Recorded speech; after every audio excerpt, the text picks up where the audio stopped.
And welcome, ladies and gentlemen, to the Monastery, the open bar of the internet, the world's greatest shit show, and the place where we, the good brothers and sisters of this most holy of temples, seek enlightenment through the drunkest, craziest, and most batshit ways possible.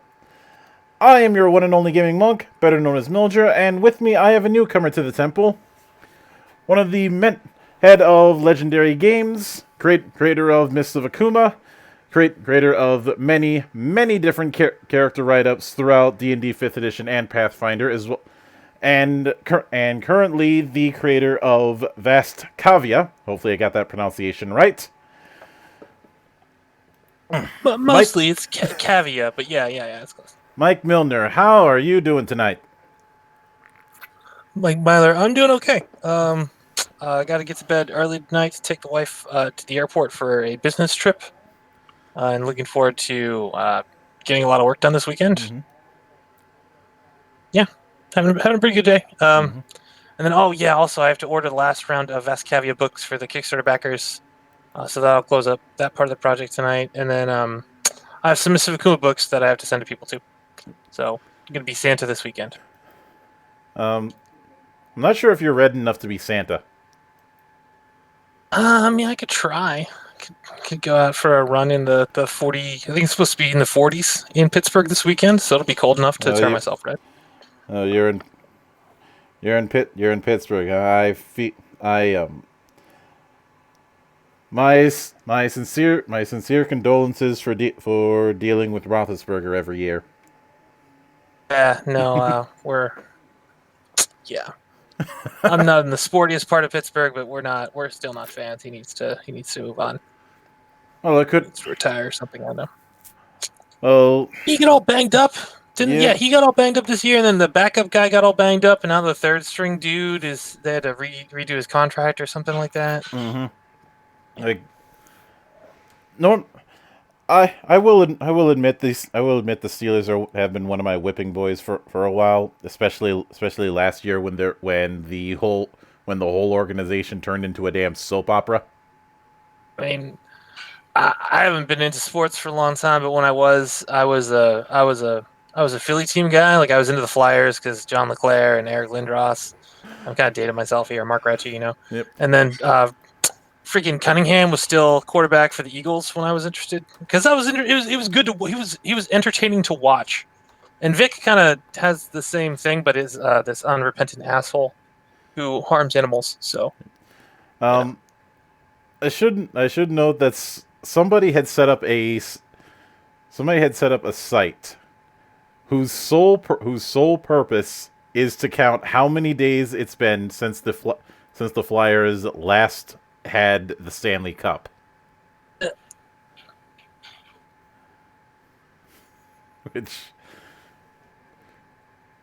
Now they have Gritty. Do they need the Stanley Cup? Can't Gritty just?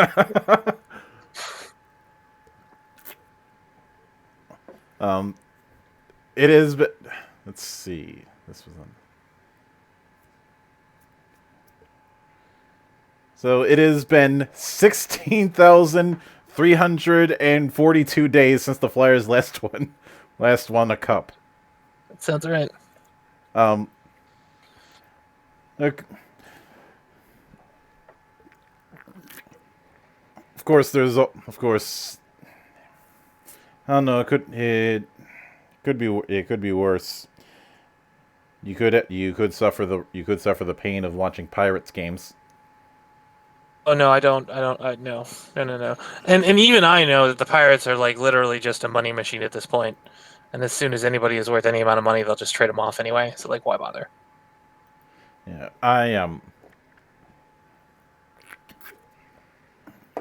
For me, it's a case of I'm in Minnesota, so no matter what sport I follow, all I will be rewarded for is suffering.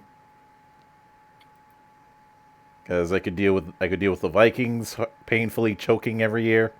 I could deal with the Twins being New York property for the 19th time.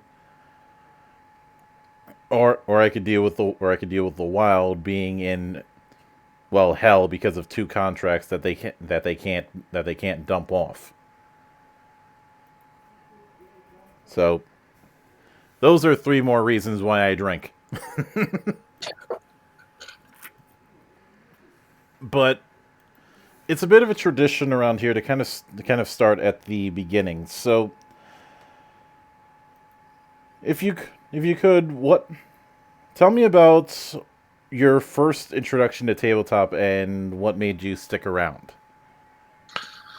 Oh, so I had two false starts. One was way back when second edition was still the king of the day, and I played in like a game where my sister and her high school buddies were playing, and I was just a nuisance, and nobody really paid attention to me or listened to what I wanted to do. And then I ran a game of third ed for my friends in like the cafeteria in high school. Didn't really go over great. Then we convinced my best friend's older brother to run a game for us, and that went extremely well and became this like ridiculous. Every Sunday 10 people would descend on his garage, and we'd play from like 1 in the afternoon until 4 in the morning. Mm-hmm. And can you turn it down, Steph? And yeah, that game went on for 3 years. At one point we had a TPK, and then we made evil characters and leveled them up, and then like in the climax of the whole thing, the good party fought the evil party, and it was, yeah, no, that was what really sold me when Chris Rippey ran in the Forgotten Realms with us. Mm-hmm. And ever since then, I mean, I took a break in college, and then after college, I fell back into D&D and stuff, Pathfinder at that point, and then after some employment stuff happened, that was not great. Um, my now wife suggested that I see if anybody wanted to buy my D&D stuff that I'm always working on, and somebody did, and it's just been sort of an addiction since then. I just, after you make that first sale where somebody like gives you money for something you just loved making, like it's a hard urge to resist. Yeah, I gotcha. Um, so so most of the stuff that you've handled has been D&D. Am I correct on that? Most, yeah. I mean, I've also worked on the when Warhammer 40,000 was licensed to Fantasy Flight Games. I got to work on Black Crusade for them. I remember I Black got to Crusade. make, That was fun. yeah, dude, I really like Mm-hmm. Black Crusade. And I went to Gen Con and played in one of their demo games there with like one of the Fantasy Flight employees, and I gave the person running the hall like my little Terrestus. Because if you remember, Black Crusade had that like evil book you're supposed to bind everyone. So I made Yep. my own little Terrestus for my party, Mm-hmm. and I gave him a copy. And then his team Huckleberry, he ended up hiring me to work on the Nurgle book. Mm-hmm. So Um, so I got to do that. And then what's old is new, which is the engine used for the Judge Dredd RPG right now. yeah, I reviewed What's Old is New late last year, and I think Morris or somebody else showed up in the comments to correct me about my pronunciation of it.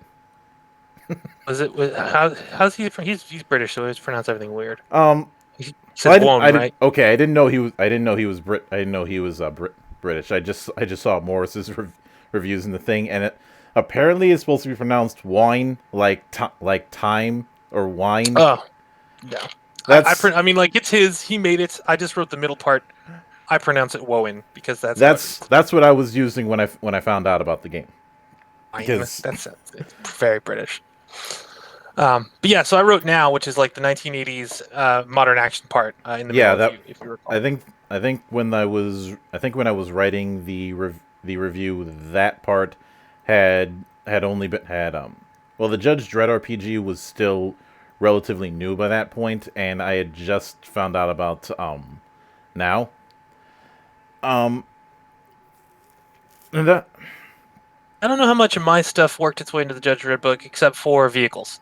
I was responsible for all the terrestrial vehicle combat. mhm. Space combat was Morris's business, but anything in Which a car or plane or boat. I can understand that because like you had worked on now, so some of that could easily translate. Whereas I'd imagine some of the space combat stuff is more akin to the stuff that was in new. Yeah. That's what I'm saying. He had his own space combat stuff worked out, and then I pitched him like, oh, let's do this modern action thing. And he was like, oh, I loved Car Wars. Get a copy of Car Wars and use those as inspiration for it. So then I had to track down a copy of Car Wars because this was before they did the republishing. Hmm. Like last year? Yeah, Yeah, this was like 5 years ago. and Yeah. Car Wars is only just coming back in the last 4 months. Yeah. I mean, I did manage to find a copy because my local game store, it's on Babcock Boulevard. If you're from Pittsburgh, it's on Babcock Boulevard. It's called Game Masters. It's, as far as Phil knows, the only game store run by a blind person in the United States, if not the world. He managed to track down a copy of Car Wars, which is fantastic considering that he's unable to see stuff. Yeah, feels great. You make up for it with I had an experience being blind and for like 5 weeks, and you learn to make up for it with other senses. Yeah. He seems to have a really good sense of hearing. Yep. Um, I remember it was like with the whole thing with Ray Charles, where he said his ears have to be his eyes. Everything sounds different. Um, He showed me the one day. He said a lot of what he hears or figures out like with his ears is about occlusion. mhm. So like the way that a sound will change, or when a sound is suddenly not there, then he knows like, oh, okay, I've just passed this corner of a building because I'm not getting the echo off the street anymore. That kind of thing. Yep. Now, one question that I did have is in regard to Mists of Akuma, because I first found out about that not through the fifth edition version, but through the version in Shadow of the Demon Lord. How? Shadow of the Demon Lord. Yep. Which Hell. I love that setup, especially if I need to go full dark fantasy, since 5e is, D&D is a very flexible game, but there are some genres that I think it's not as good at tackling as others. Yeah, it's so it's. That's not the distinction I make about 5e. You can hack any system to make it do whatever you want, really. And 5e is very pliable because a lot of the rules for it are there's a whole lot of GM discretion involved with 5e that you don't see in a lot of other stuff, which is one of the reasons that 5e organized play sucks, and compared to like Pathfinder organized play, which is insane. It's almost like they're two entirely different sports, right? Well, to be honest, I I have a short list of all the organized play games that I have gotten thrown out of. Not for being an ass, even though I kind of am, but for the fact that the GM couldn't take questions. Um, I think I've had like four in the last 10 years where I got booted, and it's it's kind of like somebody boasting that they have been thrown out of more bars than anyone else in America. But what I'm curious about is, how did something like Mists of Akuma come about? Okay. So Miss Fukuma came around when we were finishing up Hypercore 2099, which is my second campaign setting. It's like superhero cyberpunk stuff. It's very fun. Mm-hmm. If you've ever played Mythic Adventures for Pathfinder, I really like the way. I have, and a friend of mine converted into this really elaborate setting, and somehow, and I thought he was gonna tilt his head when I said I want to use some of the maneuvers from Path of War in this mythic setting. He was like, and he looked at it and was like, okay, let's do it. Yeah, like conceptually, it was a really brilliant design caveat, right? It's just like a rules template you can lay onto the rules wherever, no matter what level you're at. Mm-hmm. But it made me feel invincible and thus pulled all the drama out of the action. And so I kind of got mad, and I used my madness or my frustration with like Shadowrun, basically sucking, right? Like Shadowrun as a world and like a game, awesome, but like as an actual system of play is terrible because like you spend so much of your time just counting out dice. So yeah, then we made a rules template for HyperCore 29. It just lays on top, and then you have Superior Cyberpunk in your Pathfinder game. Mm-hmm. Oh, okay. That was my computer going to sleep.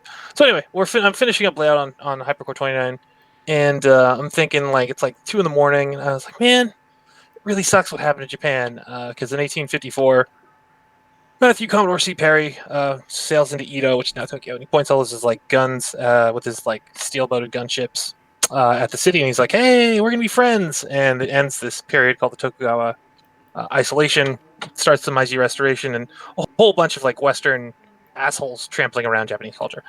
And I was like, man, what would have had to happen for like for that to not happen, right? Like, what if Japan had magic? Then yeah, they'd be kind of fucked. It's like, yeah, but then if Japan had magic, the Americans wouldn't have shown up just then. They would have like required something else. Like, oh, what if they had like lightning planes? And that's where Miss Fukuma started. Mm-hmm. Started rolling off this idea, like, oh, what if Japan had managed to resist Western imperialism? And yeah, then it quickly took a life of its own, and Japan became sovereign and stopped being entirely Japanese. It includes many more different cultures than just Japan at this point. But yeah, that was the genesis. It was like, no, we really screwed over Japan. What if we didn't? And then it became worse because like the Ceramians did much worse to Soberon than what America did to Japan with the Meiji Restoration. Mm-hmm. Now, when now you talked about 2099, which as soon as I saw that number, I immediately was like, okay, I know where you're drawing from with that. Yes, thank you. Yeah, they can't copyright 2099. Thank you very much, Marvel. Good job. Yeah, although did you speaking of copyright, did you ever hear about the story with Rob Bodine, Frylock? The they wanted to take him to take down his short and stat blocks. Yeah, Yeah, I was on top of that. Yeah, it's nice to see somebody stand up to Hasbro. yeah, and I look now. I looked at the whole thing in detail, and the vibe that I get out of that thing was it was a employee going rogue and thinking that he was the big swinging dick in the party. No, Um, I think it's just their policy to like to wave a legal hammer, and then anybody who does not have the knowledge to defend themselves or ample amounts of money to hire somebody to defend them will just cease just because, oh no, I'm afraid. well, I think what was absolute mad led about it at first was when he was told to take it down. He was like, "Okay, I'm gonna take it down, but I'm gonna give a fuck you." Because after he took it down, he released a template so that other people could make their own stat blocks. Yeah, and he eventually did start putting it back up too. I saw just a couple weeks ago, I think, was the first one. Yeah, it's He been started putting it back up. they've been back up for a few months. I think what helped was that it seemed like he was willing to take some direct aim at at flaws that he saw with the open gaming license. And Yeah, I mean, I when that imagine what it has to do with negative marketing, and WotC just wants to have positive marketing, especially because DM's Guild is just this horrible morass of I remember ring mouthers.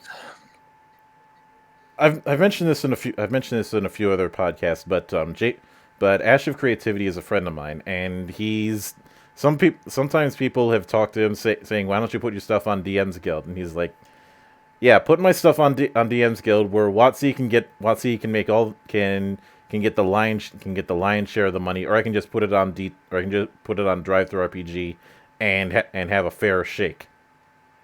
And he can also put it on Patreon and Hmm. on Kickstarter Yeah, and on any other place he wants to. like DM's Guild is the only DM's DM's Guild Guild is ever. a I think from now I'm only coming at this from a consumer perspective, but from what I've seen, DM's Guild is a decent idea on paper, but on practice, it's not well implemented. Oh no, DM's Guild was designed to at at worst hamstring the RP industry, at best kill it so that WotC can consolidate it. And I don't have the hard One number. can Google Mike Myler DM's Guild, and you'll see. I think the third or fourth option is like things you should know. Click on that, and you'll find my Facebook post where I explain in detail all the bad things DM's Guild does on the industry side. Yeah, I'll have to look. I'll have to look that up and also look that up in detail. But I've seen other companies try and do some similar things, but I'm not sure if they are doing them as badly as DM's Guild is. Like I know, By content creation programs. yeah, Yeah. So the issue there is like um is it's about scale, right?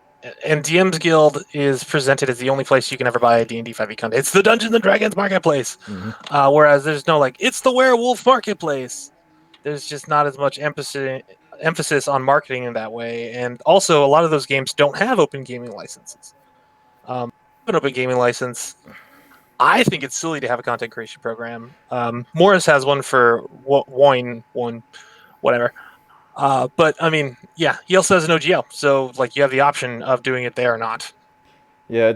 It just seemed And to me. It just seemed. It also, seems all the rules oh, from go one ahead. are on the OGL. hmm Not all the rules from 5e are on the OGL. They're very selective on what rules made it from 5e to the OGL. Only one archetype per class, for instance. There's been no updates to the 5e systems rules document that you use with the open game license So since in it came other out. words, And they it didn't learn from the GSL. did. That's why they made this slaughterhouse marketplace. That's what I'm saying. Like it was designed with this in mind that we can't have another gloat like we did with 3e, and we can't allow another serious competitor to rise up like what Like happened with 4th edition and Paizo. like are they are they that pair? I ended up saying this after the Warcraft 3 debacle, where myself and my co-host just completely roasted Blizzard over an open flame for that whole thing. But are is WotC that paranoid that another Pathfinder might show up? And if you lost the RPG market share for an industry that you essentially began for 10 years, would you be paranoid? I suppose WotC being mhm. paranoid? I think it's Hasbro being See like a now drunken KGB agent. that I believe because Hasbro has shown in Magic and some of their other works to be incompetent. Some of the Uh, stuff that's happened with Magic over the years is case in point. Overwhelmingly profit driven. hmm Um, and given that, I wouldn't be surprised if something like the DM's Guild, which I'm not even sure if the DM's Guild is attracting as many buys as they think. Unfortunately, I can't get the numbers for that. But The other part of this that I think is really funny is whenever you see anybody who might end up being a threat to WotC's RPG market share come out with like D&D 5e stuff, it almost always gets suborned and they get brought into the WotC umbrella, right? mhm, So Acquisitions Incorporated, right? I'm yeah, pretty positive at first that was just going to be something Penny Arcade released, but no. They were like, oh god, we can't have that. And then what was the most recent one? The dude who made the Dragon Greek adventure path that used to work for BioWare. Odyssey of the Dragon Lords. Yeah, he got almost $500,000 on Kickstarter, hmm and last month they bought him a video game studio. Yeah. Um, I think one story that I thought was pretty amusing, especially since it had the creator of it trying to pull some embarrassing damage control. Um, was that setting book that was being released based on Critical Role, and Oh yeah, the Tal'Darai. yeah, Oh, the Tal'Darai it's the thing, Wildemount and now. But he was being a shit. He was like, "Oh, Green Ronin wanted me to respond to them and offer information."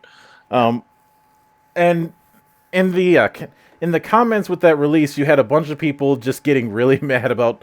Okay, you have all these different settings you could have brought back for 5th edition, and you chose to instead hand it to Critical Role, and Mercer decided to talk about it on his subreddit and just say we're trying to bring our setting under the 5e umbrella. Why are you people so angry about this? And I had said if this was put under a third party like Tal'Darai was with Green Ronin, nobody'd be making a fuss. Okay, that's not a total lie. Less people would be making a fuss. But because it's being put out officially by them instead of something that people have been asking for a long time, I think they're a bit justified in being angry. Well, I mean, it's not about them. It's Mhm. about WotC Yeah. eliminating potential competitors. That's it. And I'm not sure if this. I'm not sure if this would. And you can tell me if there's some NDA thing on this. But did they ever try and bring you in? Oh God, no, no, no, no, no, no, definitely not.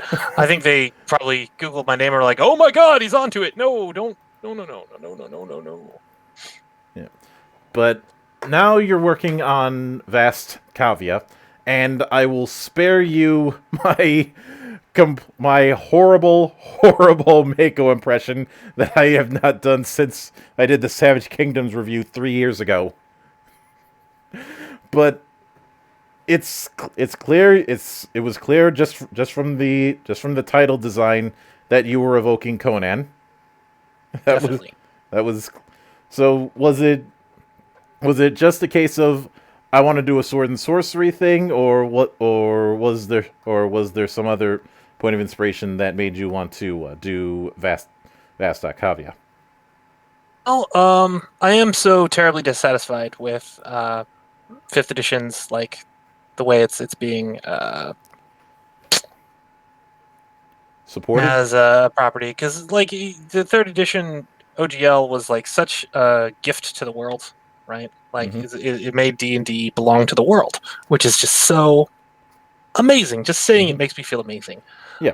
And they're trying to walk it back, and like I just can't continue to put so much of my efforts and stuff to support this ass backwards dragon. So, but on the other hand, I did really want to do like a Conan thing because I really enjoy Conan and sword and sandal type stuff, and I just started to get some ideas, and I have like slush files where it's like, oh, I have this idea I'm going to write down, maybe I'll use it later for something else, and a lot of Mm-hmm. them end up being this sort of like primal theme things.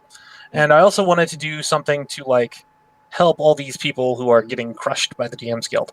So that's the other part of this. Like this Vakua at this point is very much the Mike show, like the Imperial Matchmaker book that just came out. It's like 376 pages, and I wrote 360 of them.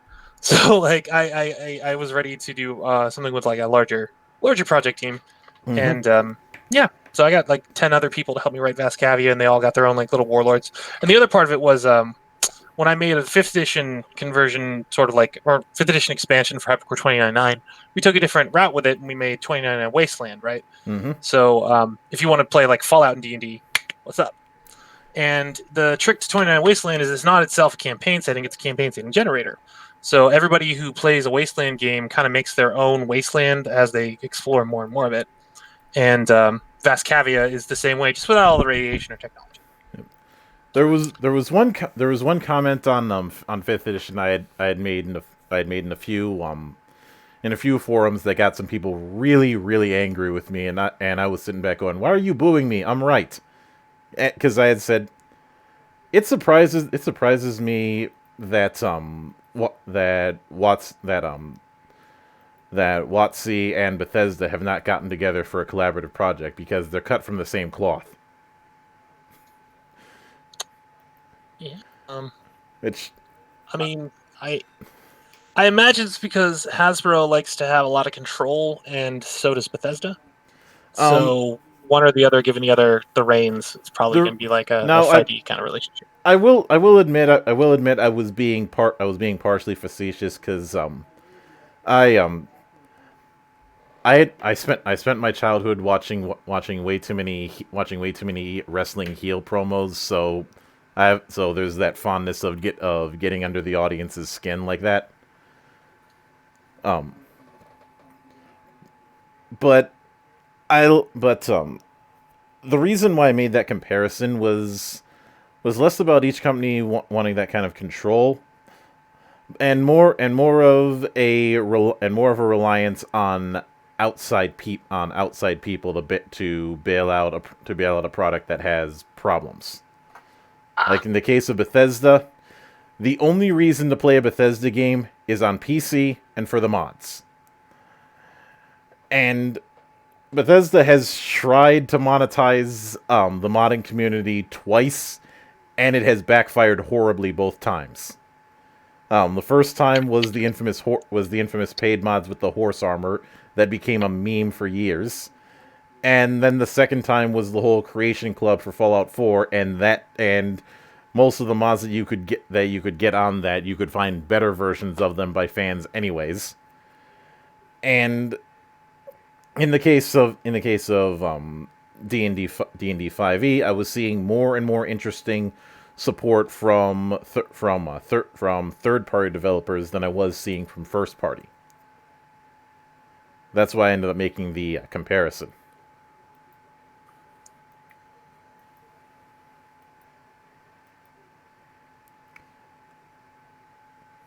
And I get your silence tells me that I was dead wrong on that kind of thing.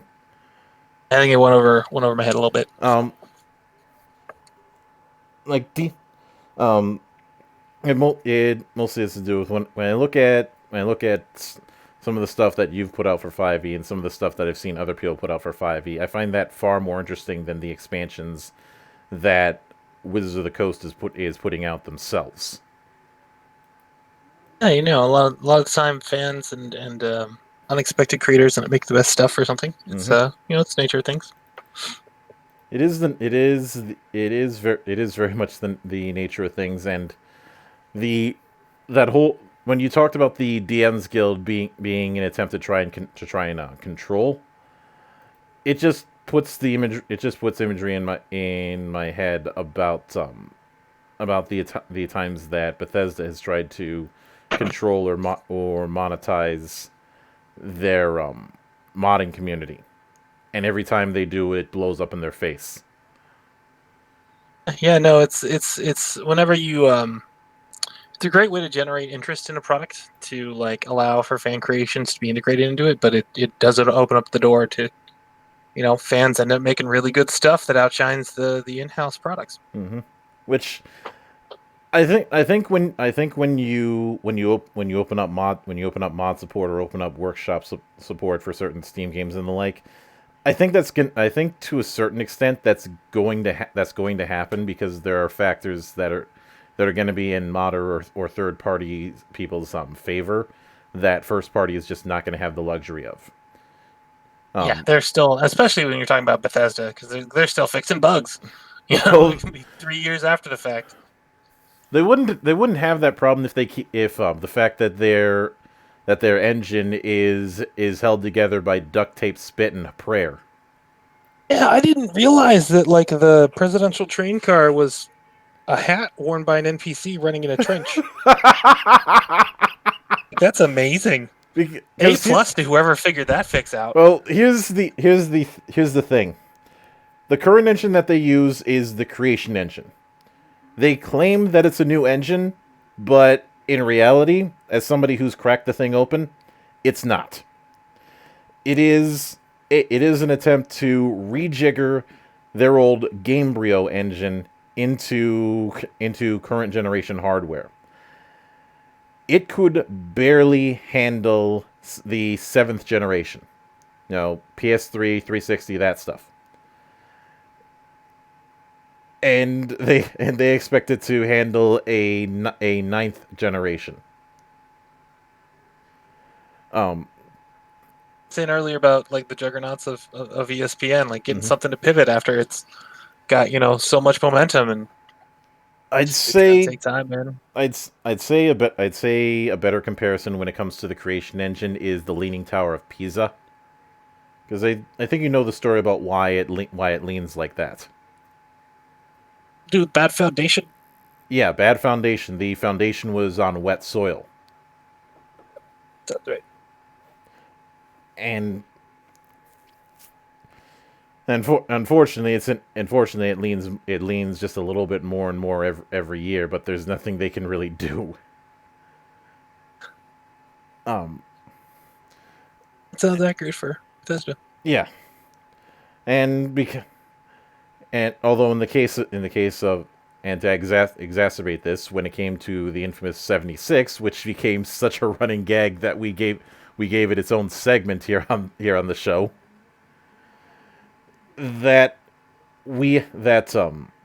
what they had done is they had took a studio that they had bought in Austin, and they handed them the source code for Fallout 4 and said, make a multiplayer MMO game based on this code that was designed for a single player experience and barely worked with with single player. And take out the part that everybody loves most about Fallout. Yeah. And That was the part that blew me away. It's like, why? surprise, surprise! It ends up becoming the new meme of 2019. It became the meme of 2019.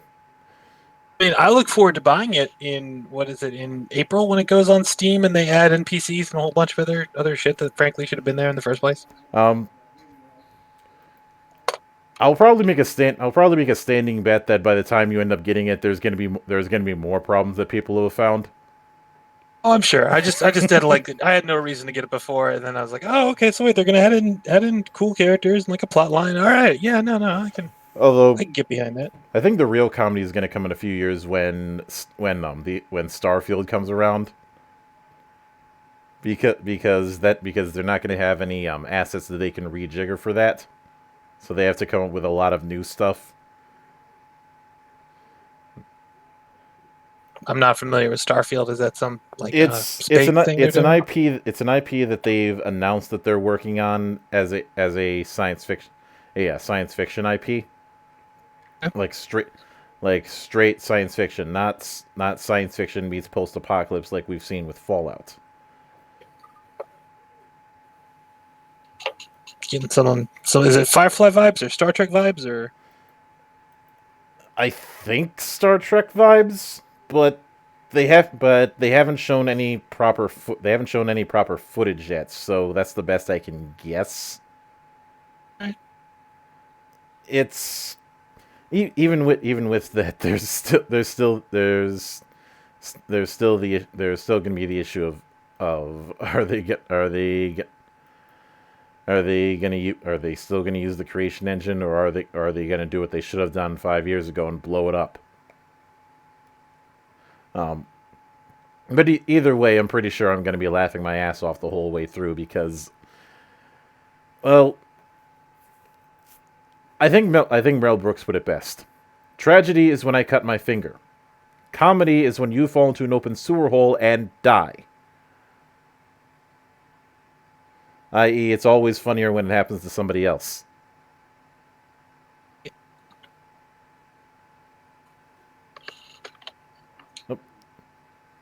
Technical issues? No. Did I drop off or something? It's on.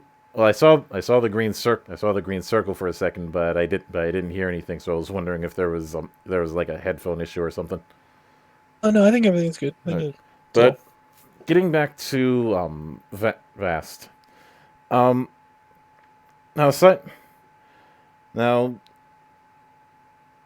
one question that I do have is that there's some people like Esper and a few others have been very critical of the superheroishness that 5th edition can lend itself to, especially at higher levels.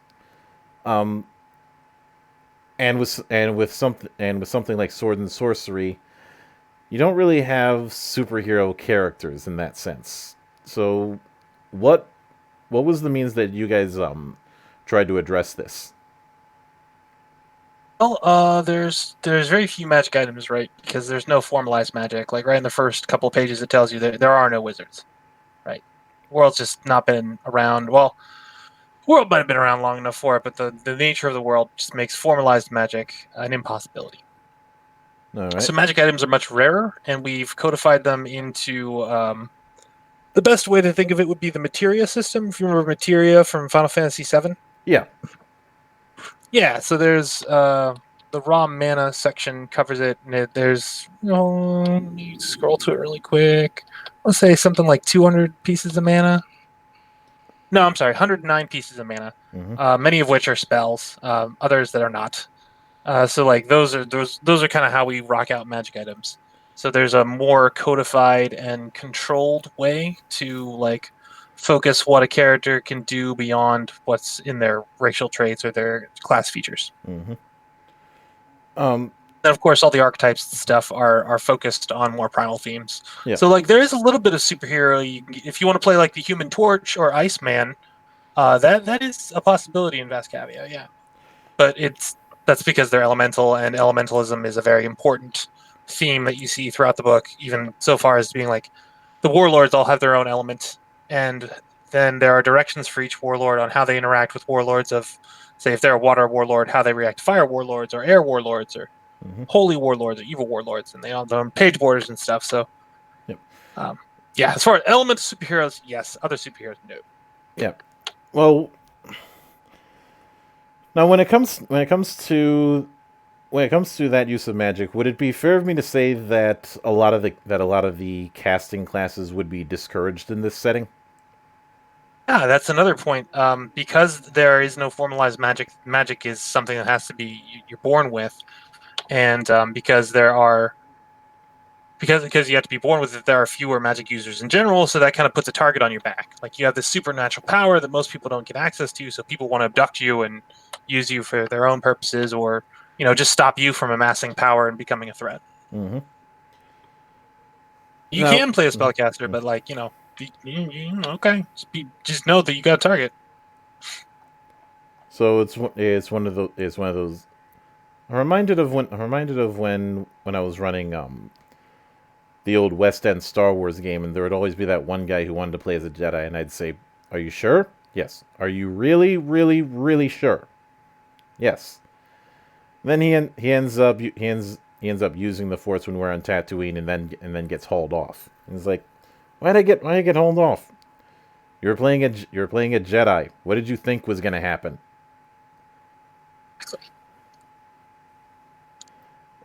Um,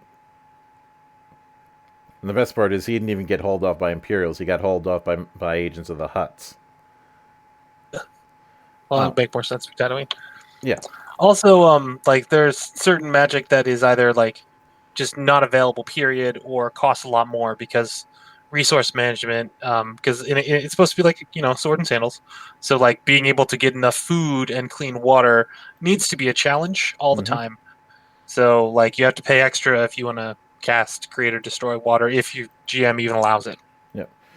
Now, Because yeah, and I'm guessing spells that require material components aren't going to be coming cheap. I mean you're gonna have to get them material components. Mm-hmm. Um, but in that regard, let me ask about the mana system. So is it is it a when you make the comparison with Final Fantasy VII, is it a case where you would you would get effects by carrying mana, or do you need to have it slotted into some kind of physical object? You don't have to slot it into objects, although I think a couple of them do say something about using with a sword or something. I can't quite remember for yeah. You can attach some mana to other mana, but like for the most part, you just carry it with you, and you keep a separate attunement track from other magic items in the event that somebody is also handing out regular magic Mm-hmm. items. Um, and yeah, whenever you level, and I think it's whenever your proficiency bonus increases, if you're holding a piece of raw mana, it also can level up if there are level ups for it. All right. So the earth mana, there's 3 different kinds of earth mana. It starts at rare. If you level it up twice, it gets up to legendary. You can cast Earthquake once between long rests. Mm-hmm. Move Earth twice between long rests, or conjure elemental Earth elementals, obviously, 3 times between long rests. All right.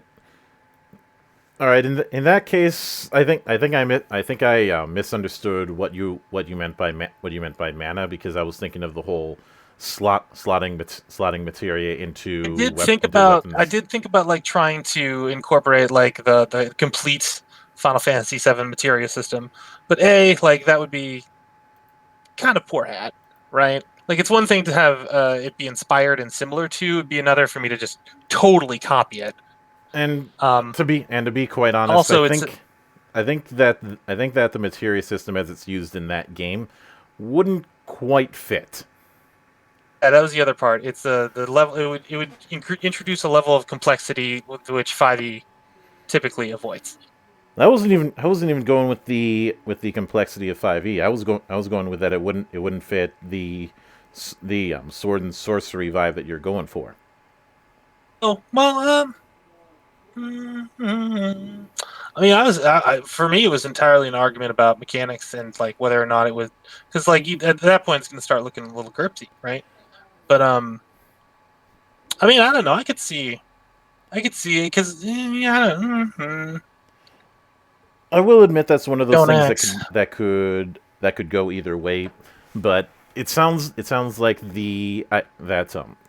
that the main thing that you drew from was the concept of individual mana leveling on its own instead of being a one off.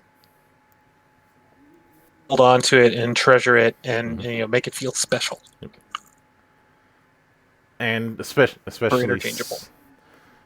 especially since according to the primer that I can see, um, it's you it's it's using an ability score, its own little ability score.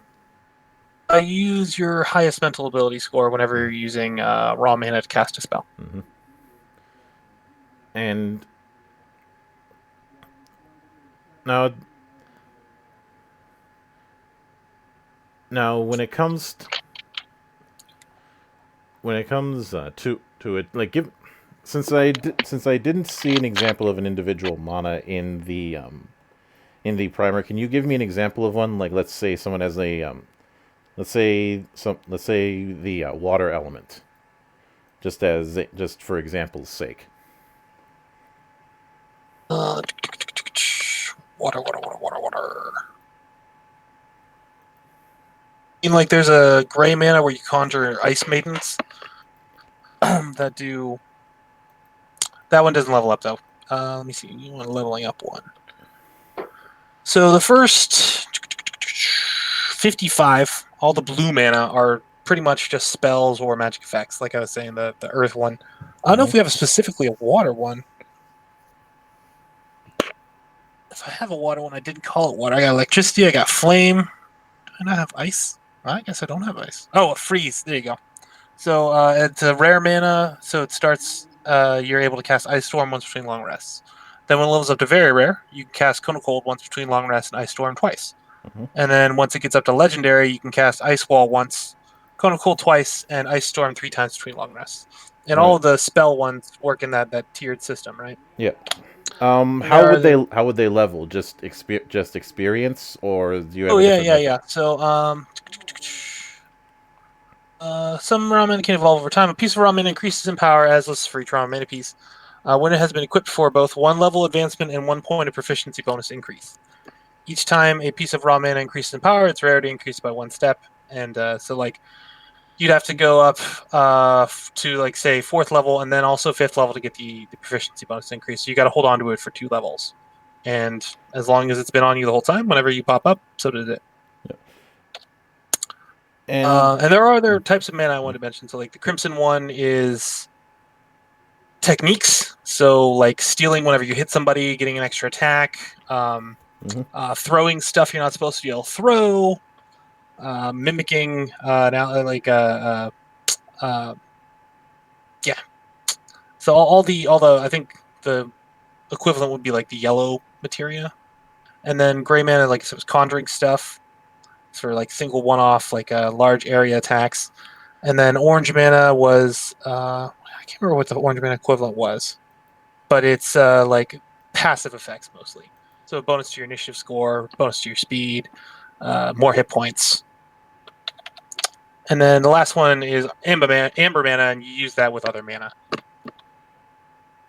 If you want to increase the effectiveness of your freezing mana, for instance, or hit it with more than one target, you would use amber mana to enhance it. Um, Now when it comes to amber mana, is it a case where they could affect multiple mana that you have, or is it a case of you have to link that amber to another color? You have to link it to another different. It's one amber mana per attached mana, but All it's right, only a bonus action to switch it around. all right. So The other question is what is the lowest rarity when it comes to raw mana? I think just. Oh no, we got some uncommons. I don't think there are any commons, but there are some uncommons. All right, It's important to point mhm. out that in the lore of Vascavia, raw mana is, as the name implies, uh, it just exists. You don't create it. You can't craft it. You can just find it. Which that definitely makes sense. Um, when it Actually, can comes, I go out on a little tiny tangent? oh, go ahead. Um, One of my favorite warlords in here is Rowena the Mana Witch, and it's not merely that I like Rowena so much; it's that I like her area so much. It's not. There is no map for it because it'd be pointless because it's constantly shifting and changing because it's just this like chaotic entropic region. Because all the regions are also we never say exactly how big they are because I want to leave to GM Fiat to say like, oh, I need this to be 100 miles. Ignore what's in the book. Like, no, we specifically made it so you can just say however big it is. Um, anyway, so there's like no food that you can find in this chaotic, terrible region because there's always like acid storms swooping through or earthquakes, some other horrible thing. But there is a ton of raw mana, so people end up going there trying to like collect it. And if you're desperate enough, you can eat raw mana. And if you eat too much of it, then you get transformed by it, and that's how the world has mongrel folk, because they're one of the player races offered in the book. All right. Yeah, no, I really was happy with that because I like mongrel folk are so cool to me, but conceptually make so little sense, right?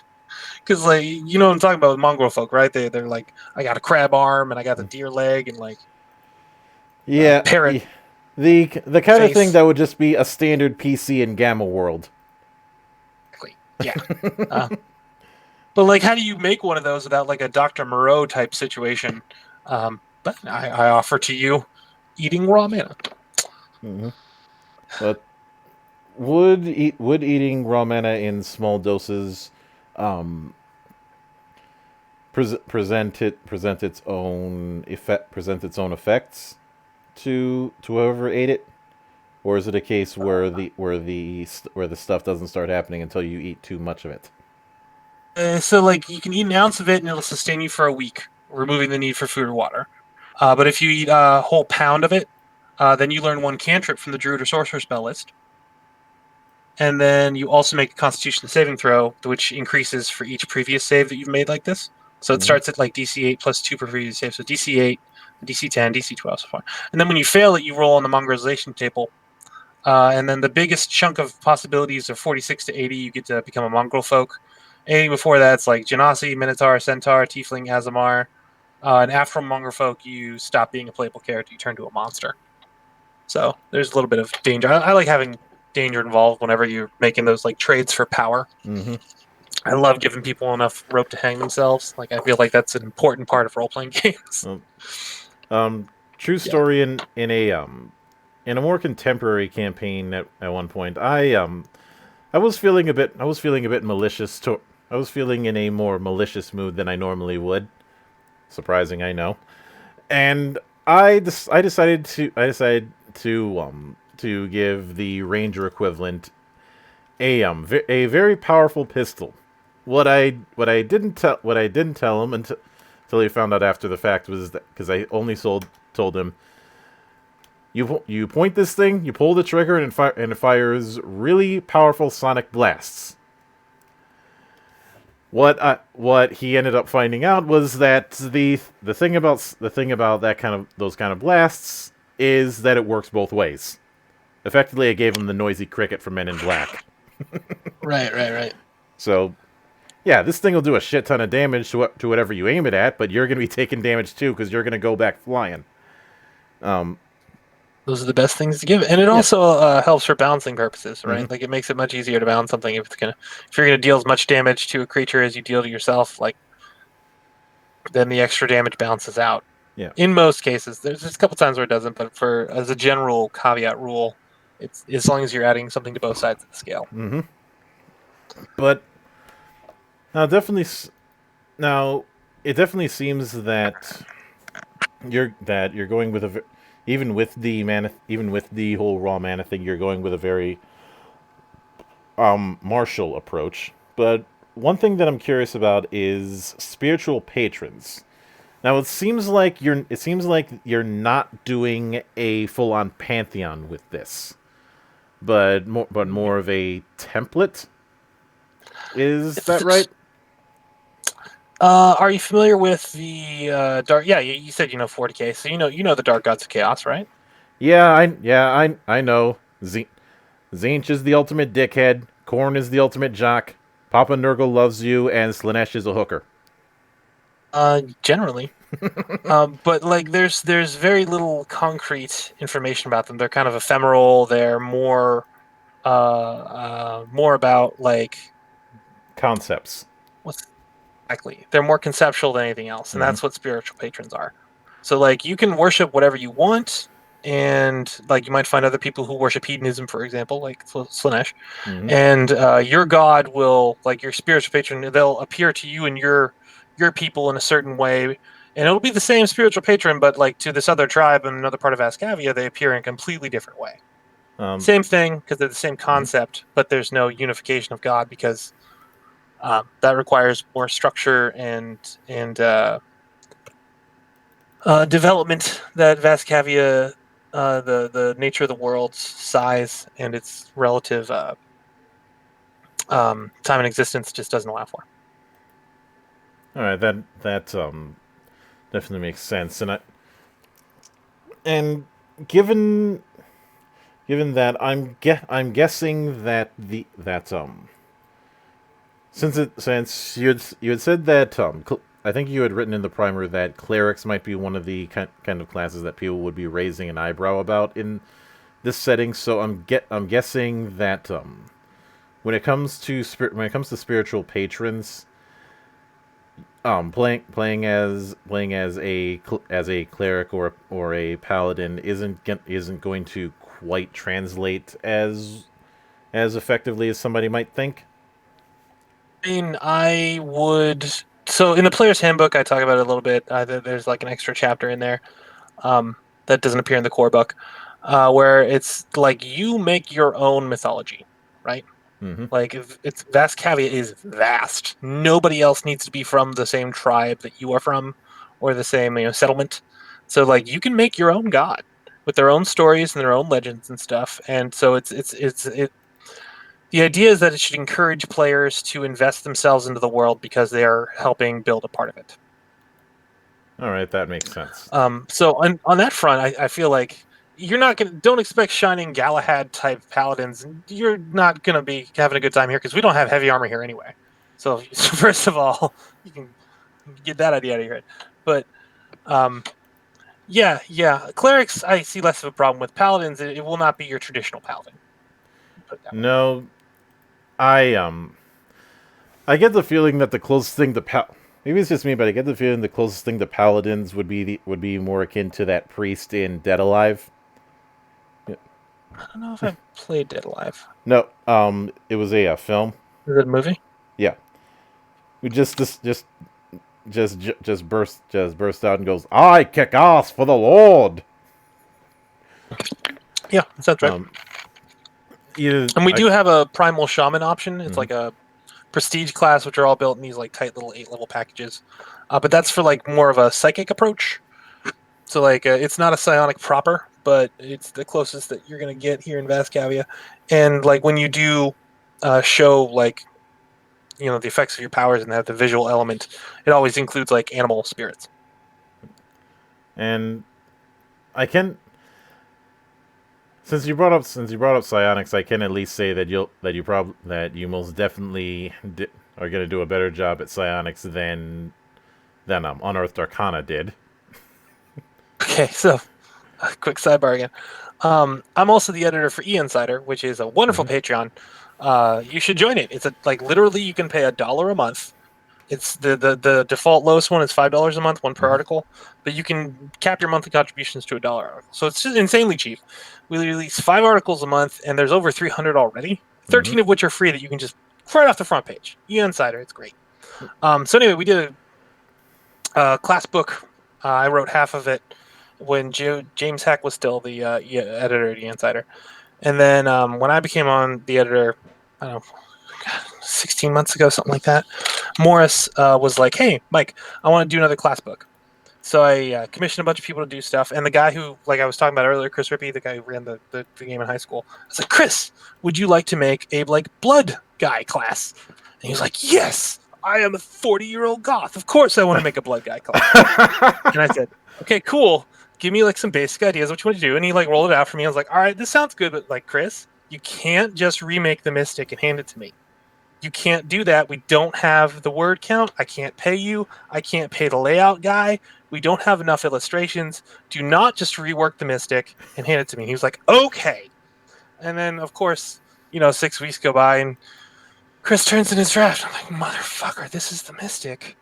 You just handed me the Mystic and you just gutted all the words out of it. So now I had to write the whole. So the Bloodweaver class is what I'm talking about from a Touch More class. It's very fun. It's very cool. I wrote like 30,000 words for it because it needed to have its own spell suite because of what Chris did. But yeah, the Arcana did not do a very good job with psionics, and I did take a swing at fixing it with Chris, and I think we did a pretty good job. I mostly know about that because right around that time, Ash had done his own take called the Seer, which he put up and successfully kickstarted. And the thing that he took umbrage with their attempt at psionics is that it was effectively three more subclasses, because of course it had to be just more subclasses, and they decided to make the argument of, oh, a psionic is just a wizard who casts spells with his mind. No, you can't see or hear or otherwise notice. And yeah, I like that the people who are critics of 5e and the people who are fans of 5e united and said, no, that's none of that. Go back and try again. That was pretty loud. That was and they took it to heart. Mm-hmm. But yeah, so if you want to be doing mind spells, you can invest Kaviya, but you have to be at least 5th level before you even start doing it, and you never get higher than 4th level spells, because already the ability to do that is pretty big. Yeah, but since you talked about how people are going to be raising an eyebrow with casters, would they be doing this? Would they be doing the same thing with people who have some form of raw mana, or is that more known? I mean, raw mana is something you can take away from somebody. Okay, there's that. The other thing that I'm curious about is, and this is probably an obvious question. This will probably be my stupid question quota for the day. Could through the whole raw mana system, could you have it where a fighter decides to go Gish?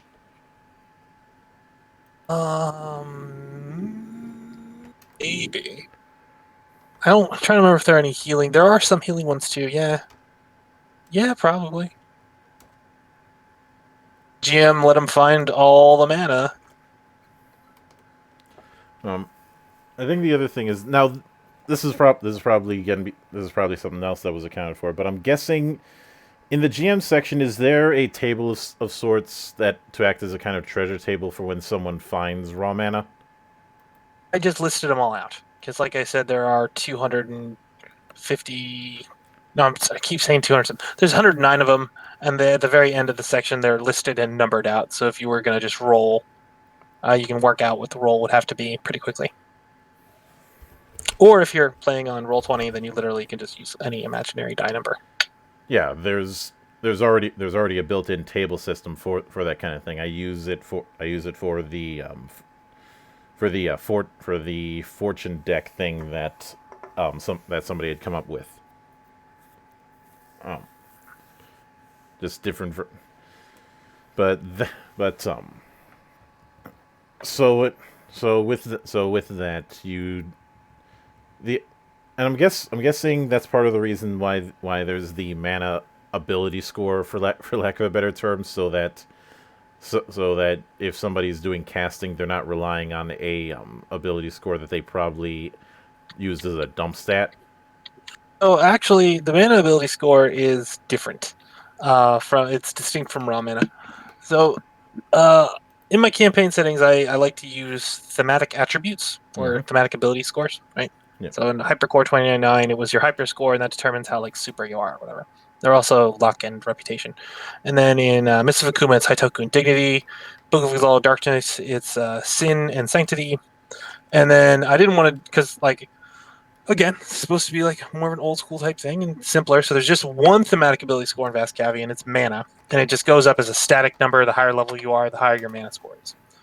And you can use mana to try to bullshit your way out of stuff. So, like, say something's going very badly for you in combat, and you really need like an extra edge to survive the round. If your element is nearby that you're associated with, because, like I said, elementalism is important in Vast Kaviya, so you're associated with air, fire, earth, water, evil, or holy. As long as Art. one of those is nearby, hmm? I had to make Art? the Captain Planet joke. Sure, right. Heart. Oh, I think you said art. Right. Heart. No, there's no heart, but yeah.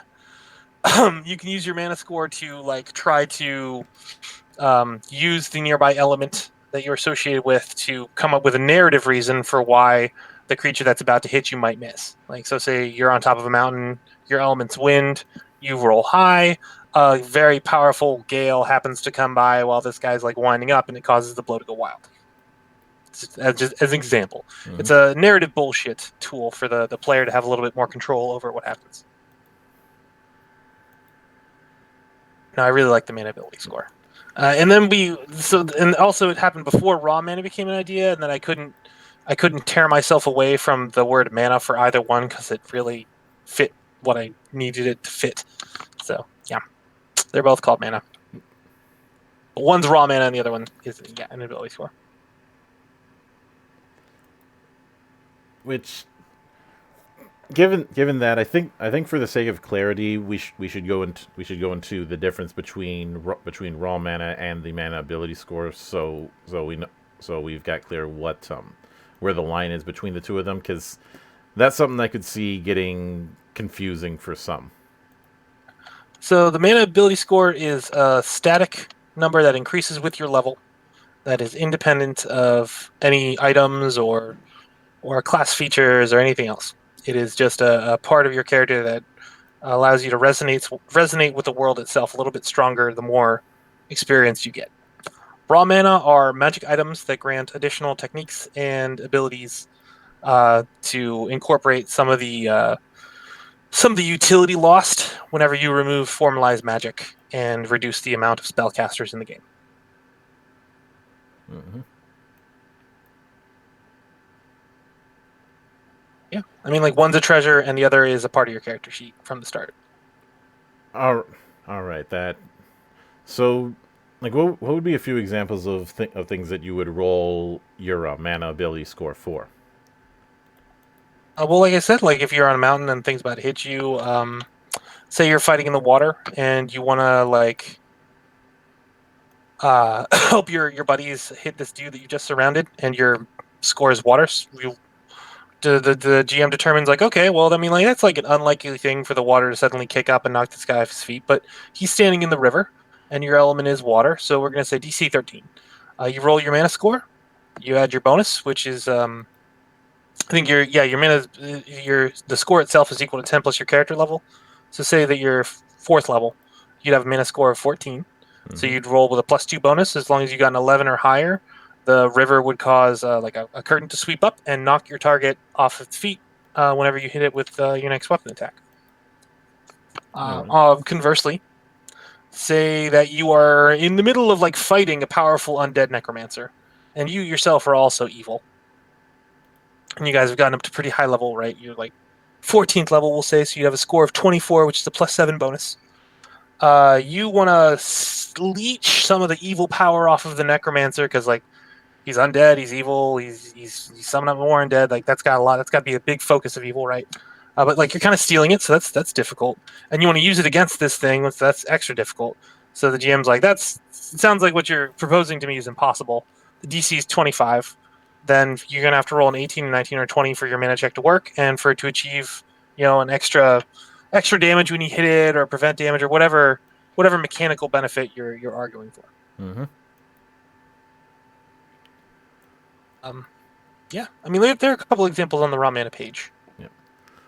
Now you've talked about you've talked about a few elements. How many elements are there total when it comes to it, or is it the same as the different amount of mana colors?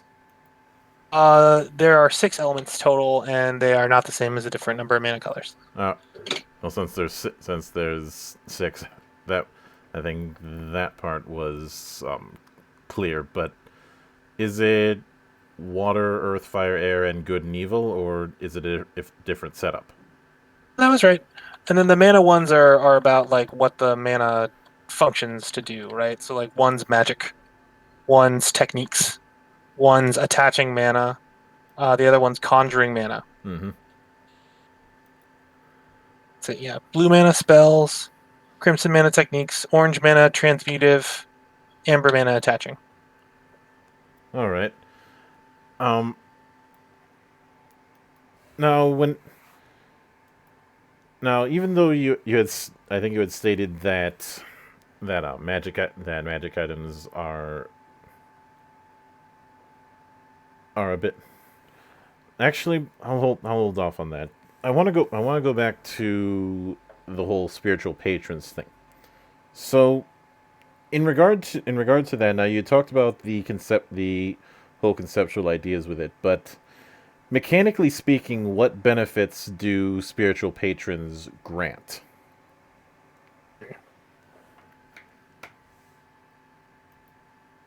They're so like when you say you're playing cleric, right? You don't determine what domain you get by the god. You determine what like domain your belief system fits. There's no stat blocks for spiritual patrons. There's not even a list of spiritual patrons because like they are just concepts that you as a player decide to embellish and create a mythology around. Mm-hmm. Anything. Your spiritual patron could be, needles. I worship Cactuar. Like, and Cactuar might look entirely different to another tribe that you end up having similar belief systems to. All right, now with taking that into account, what would be could you? I know you mentioned the whole Cactuar thing, but what would be a close equivalent if say someone's spiritual patron was themed around combat? Sure. I mean, like, I think it would be heavily influenced by what your character's race is. Mm-hmm. So, combat to the like little small-sized plant people is going to be probably represented by like a dangerous treant or something like that. Maybe even Cactuar, Mm-hmm. right? Whereas for the dinosaur people, their combat god would probably be something more like a Velociraptor or Tyrannosaurus Rex, or maybe what are the really huge giant brontosauruses, the really super huge ones. Mm-hmm. So I mean, it's going to be colored by like the other people around your character, and therefore the culture around your character, and the region that they're in. I'd say, but it's going to change wildly from one character to the next on what the patron of combat looks like. And All then right. what they grant would probably be the battle domain. Could see it argued for other stuff too. Mm-hmm. Um, and in well, I suppose in that regard. Now you had said that that clerics might raise an eyebrow. I believe. So in that regard, would that kind of thing be lessened if it was a cleric of battle? I mean, no. So like if you were playing a cleric battle, the only real difference between a regular D&D game and Vast Kaviya would be that like there's just no codified religion around the being that is granting you power. Right? There's no official portrait. There's no official holy symbol. There are no official books because there are no books. There are no like official temples. Like there is just the worship of it. The worship is still there. All the accoutrement of the worship is not there. All right, that makes a bit more sense, and could probably avoid through something like that. You could probably avoid having the that guy problem when it comes to paladins and clerics to an extent. You know, the you've probably seen it before. The kind of bad GM who will abuse the whole restricted behavior rules. Yeah, they've pulled a lot of those out of 5e, but they're still around. But I think with this sort of approach, they're because of the fact that it's more about the worship than about the code of behavior or the like. That's not going to be as much of a problem. Yeah. All right, I can get that. Now, I think I think in the material,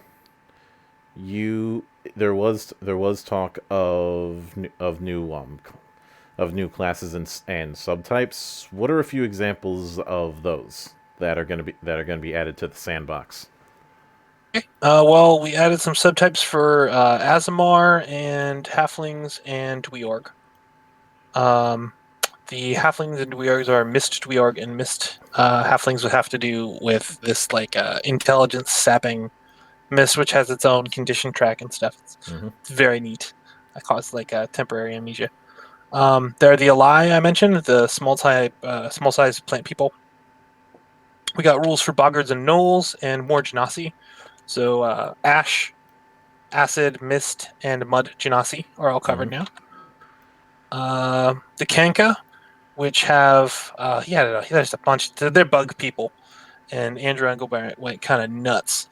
There's 1, 2, 3, 4 different subtypes for the Kanka, and then he also suggests more without like rules. But there are full rules for 4 subtypes that range from like large-sized dung beetle type things to like weird sort of arachnid wasps to like grubs. Then the mongrel folk are a playable race. The Otuni. So the Otuni are my favorite. They're these psychic parasites that sort of take host bodies. So whenever you're on your second death save in a corpse, you can choose to like flee it, sort of like a vampire does, and find a new body to inhabit. All right. So these like kind of like ancient repositories of roving histories. The Tanokar dinosaur people are the last new race. Then for classes, there's a bunch of classes. I'm not going to list them all. Moon stuff, lots of burning stuff. Monks and druids are all about burning things. A weird, like, phase spider type paladin order. The Poisoner Rogue is really cool. There's a Sorcerer bloodline that's sort of like Mickey from Fantasia. If you remember the scene with Mickey and the brooms, that's what that Sorcerer is all about. Apprentice. So you always have to have the material component for it around, and like when you cast Fireball, it's because you have like a little thing of already lit fire or something that like just suddenly expands, and so forth. There's a Dreamer Sorcerer, which is like the Goblin King from Labyrinth, essentially. You remind me of the babe. Sorry, I had to. And some Warlock patrons. One Hive, the really cool thing, the Hive Mind. The primer has Togai, the Awakened Reef, and the Hive Mind archetype in it. And then there are 2 classes which appear also in Touchmore class if you got them.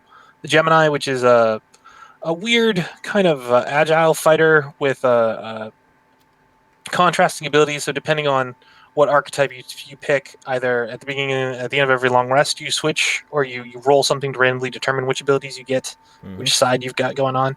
Or it's like during the night you get certain abilities, and during the day you get certain abilities. And then the Monster Tamer class. So if you ever want to have a creature as your pet, not just a beast, like any creature that's dumb, basically, that's a really fun class to have. Like dark mantles. What else? Oozes are an option. Any beast that's dumb. What is the? Oh, I had a guy doing a rust monster at one point, which is pretty weird. That's so. And then there. Yeah, no, it only worked because it's a Bronze Age game. So like people have stone weapons. They're pretty common. We have, I think, 3 pages devoted to weird primitive weapon types. Yeah, and then the like I said that we had those like shortened 8 level prestige classes. One for the Elementalist, which covers the 4 main natural elements. Then this like if you want to be a shapeshifter but not pick up druid levels, there's a prestige class for that. Yep. There's a magic eater prestige class. So if you're just like fuck all magic, I don't want none of it. That's cool one to take. And then the primal shaman. Now, when it comes Psionic. to that magic eater class, now is that a case where they can nullify spells cast on them, or do they have some other approach to nullifying or reducing magical effects? Oh, they get magic resistance, like advantage on saving throws against spells. Mm-hmm. I think fairly early. Oh no, third level in that. Yeah, they take half damage and stuff. So once you hit 3 levels of the prestige class, you start getting like natural resistance. Then you get like the save, advantage on saves against spells and stuff at 5th level, which by that point be character level 10th. And then once you hit the capstone ability, which is 8th level, you can make like a brief anti-magic aura around yourself that you can turn on and off. Mm-hmm. And before that, you also get Dispelling Strike. So when you get a critical hit, the target of your attack also gets hit by Dispel Magic, cast as if it were a 9th level spell slot. All right. Yeah. I think it was the Barbarian, the really small softcover Barbarian book for 3.0. You remember that? I think it was Barbarians and maybe Rangers. There was an old 3.0 class that was like sort of like this, where it's just like fuck magic. So you just get natural bonuses to your attributes, and you heal faster just because you never have magic. And if you ever take magic or accept it willingly, then you lose all your bonuses for a while. I always thought that was a really cool concept. It's less applicable in 5th edition because we're not doing Christmas trees with magic items anymore, but still. Mm-hmm. Because the other thing I was thinking of when you mentioned it was akin to the spell thief, but I don't think that applies here. No. Not trying to steal the spells, it's trying to just reject them all. Nobody gets the spells. Although I think, given how you've described how raw mana works, I think if somebody was doing a spell thief, they would probably just have some sort of raw mana setup that that steals whenever they attack or attempts to. There is a raw mana for that, actually. Mm-hmm. Yeah, it's one of the technique mana. Now, given that one of the mainstay equivalent to a technique mana back with Final Fantasy VII was all, is there an equivalent to that where say now, of course, you couldn't do this in D&D, but is there an equivalent to have it that say it makes your melee attacks be treated as a 5-foot close burst? Oh, I don't think we have. Oh yeah, there is a whirlwind one. Yeah. Mm-hmm. So it works just like whirlwind attack. Which is what you described. Anybody within 5 feet, you make an attack roll against them. Yeah. Yeah. And I think in that particular case, it would be one attack roll, and then that compares with everybody's AC. No. This one is you make a separate attack roll for each target. Oh. That's going to be an interesting approach. What means do you have to expanding the particular sandbox for people who want to play straight fighters?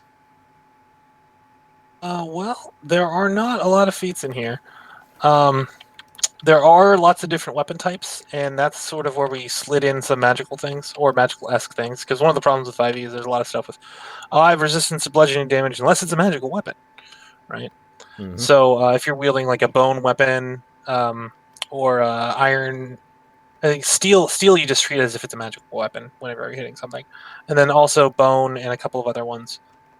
And like depending on what it is, like bronze stuff it gets broken if it takes too much heat damage, right? Um, and depending on what the primal element you have, you might like evil creatures, for instance, have a harder time wielding antler or horn weapons, and good creatures have a harder time attacking with bone weapons. And Yeah, obsidian's fun. Whenever you score a critical hit, you can choose to break your weapon to like cause your target to bleed until they get healed, which is a big problem if there's not a lot of magical healing around, right? So we tried to make the weapon materials interesting, and that's something a fighter could get into. Also, because heavy armor is gone, whenever you're wearing, I think it's yeah, if you would have proficiency with heavy armor, when you're wearing medium armor, you just gain a flat bonus to your armor class equal to half your proficiency bonus. Because that was one question I was gonna have since you're having a setting that is not going to be using a whole lot of metallics.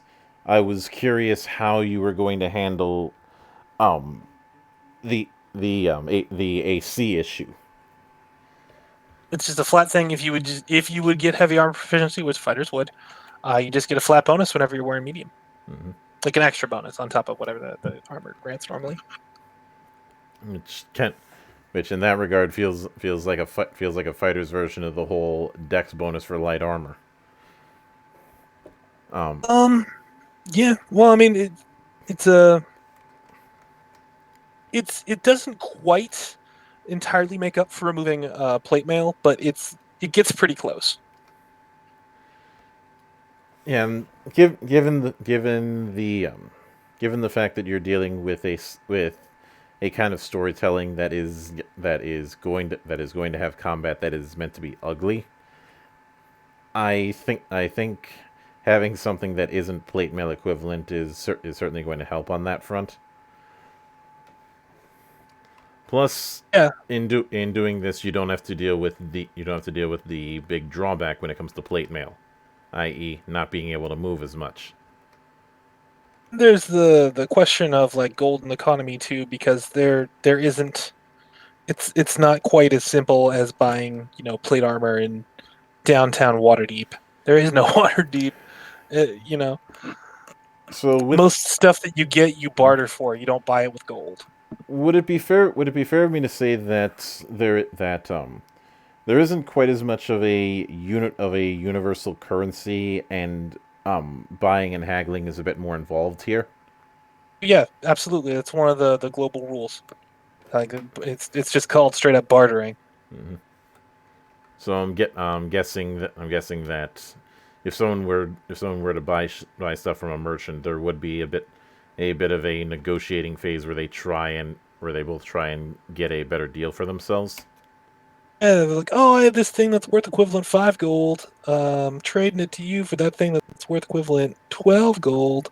You're gonna want, this other thing that's worth X amount of gold. And also, whenever you would get like gold or silver or any kind of monetary thing from a monster or a drop or something, you only get 10% as much because yeah, it's a greedy world. You're not supposed to be getting rich. And I guess in doing this sort of approach, there's also the fact that I don't think anybody would be going full Monty Hall with it. Monty Hall naked? What I forget Monty Hall's reference. It's a Um, British reference, isn't it? Monty Hall. I don't know if I wouldn't say it's British. Oh, Um, Canadian. Monty Okay. Monty Hall well, first off, the term Monty Hall, I don't know where it came from. I just knew that it existed when I started getting into tabletop. Let's make a Um, deal. yeah, it Gotcha. comes from the host of Let's Make a Deal, and it's generally used with GMs that get a little bit too generous when it comes to what they give out to players.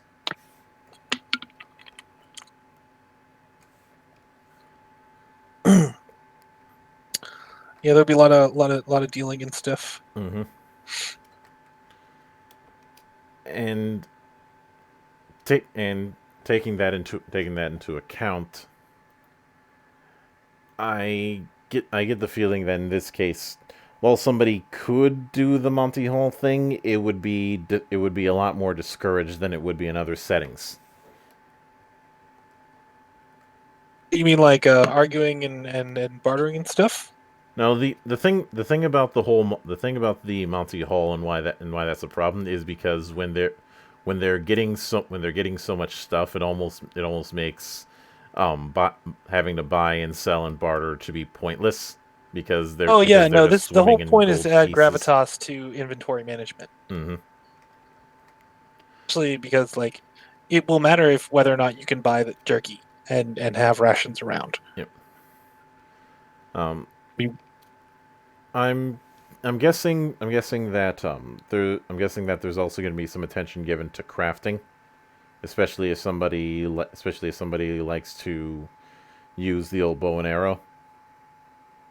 uh, I didn't I didn't put any emphasis on it.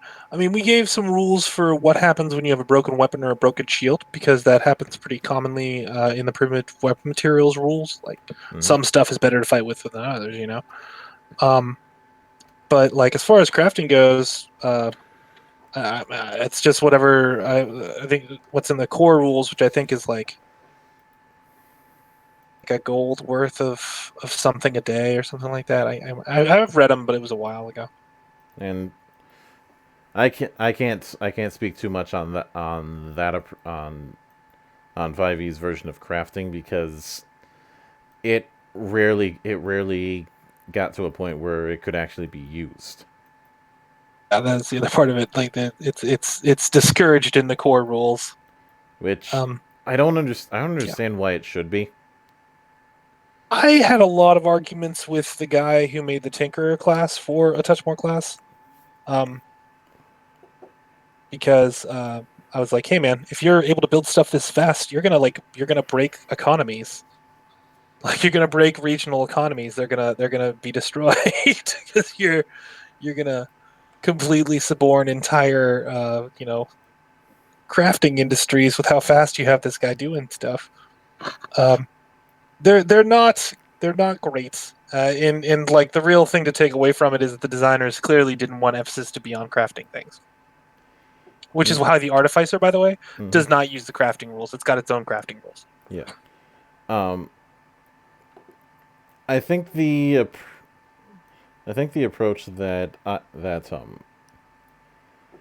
the approach that I've taken when it comes to that whole economy thing is, and I will admit this is a bit cop outish. There's a kind of gentleman's agreement that when an individual player is crafting something, they're having it custom made for themselves. So trying to make something solely to sell it is not looked at very fondly. At least that's the approach that I had done, because in a lot of those cases they were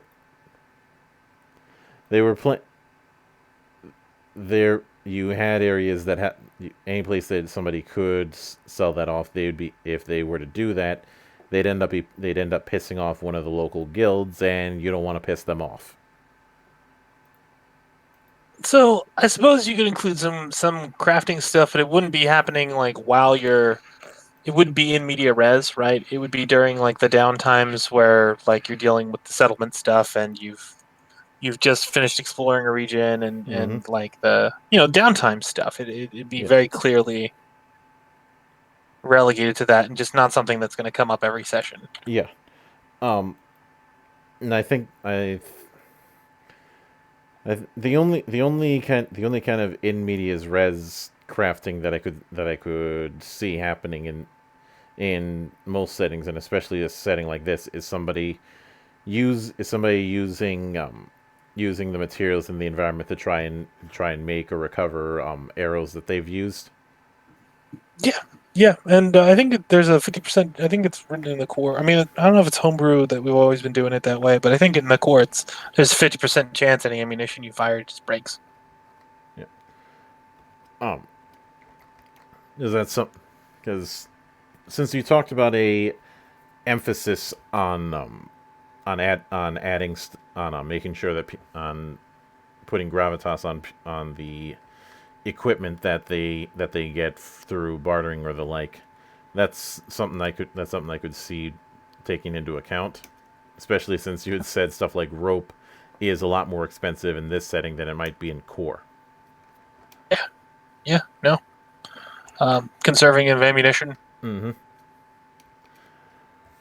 But with with with that particular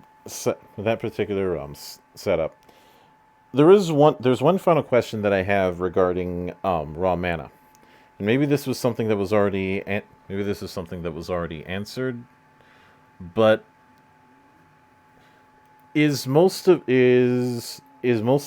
the effects that somebody can do through raw mana, if it's a spell like thing, is there ever cases where there would be a set amount of charges, or is it always once per short rest or once per long rest, stuff like that? Sure, it's all predicated between rests.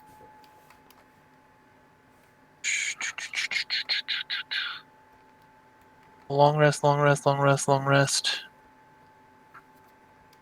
I There are guess. some. There's a couple with like passive effects, but yeah. No, I when I wrote the spell man, it was all specifically by rest, and they were all long rests. Well, no, I think they were all long rests.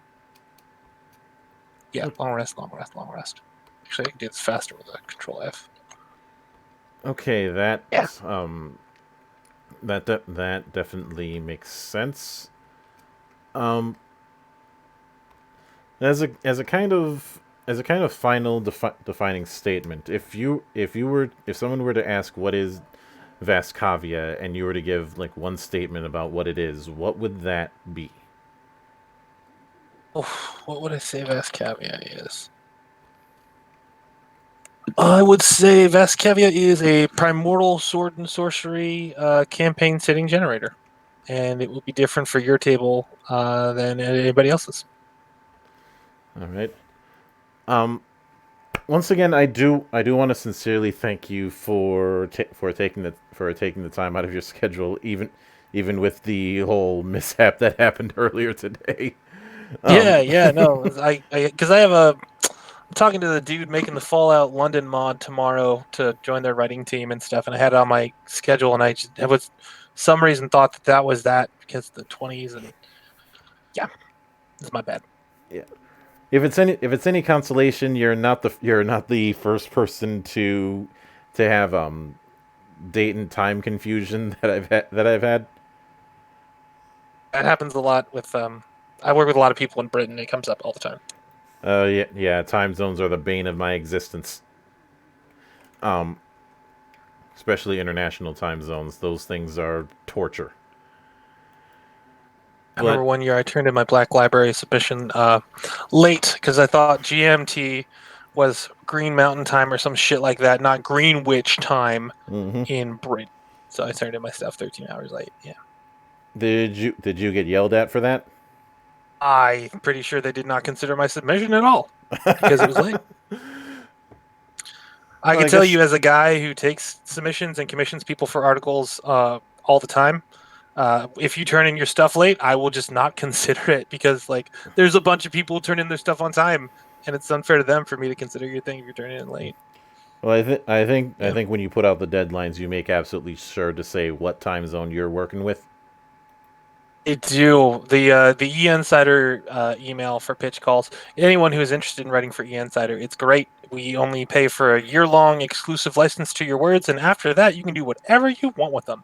Mm-hmm. Um, but yeah, the email for it includes a GIF at this point for me and the directions because I just got so exhausted with the big problem was people sending me separate emails. So instead of just like one long email thread with 100 or whatever replies, I would get 40 different emails that just didn't need to be that way, and then I have to collate them all, and it just added hours into my work time. So you But you had just put your foot down and say that's it. One email is all you get. Anything. There's a GIF of people looking up and pointing, and they're pointing directly to the directions about replying to the email that they are reading right now. But just got exhausted with it, man. I couldn't do it again. I was like, I know it's unprofessional to include a GIF. I don't care. That's what we're doing. And to their credit, almost everyone followed the directions last time. Well, you make it clear, and the people who will follow, and the people who stay will be laughed at. And once upon a time I worked in insurance, and every single day there would be somebody who didn't follow the directions, and then blamed us. And even better is when somebody comes in and says, "I wasn't planning on having an accident."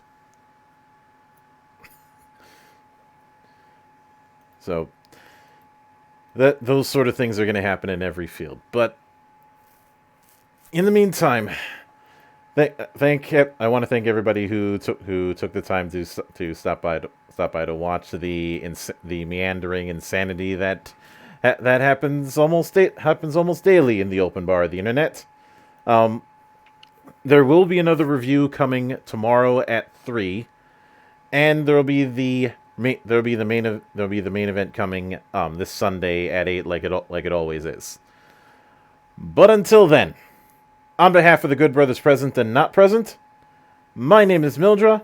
I am your gaming monk. Stay fucking frosty, everybody.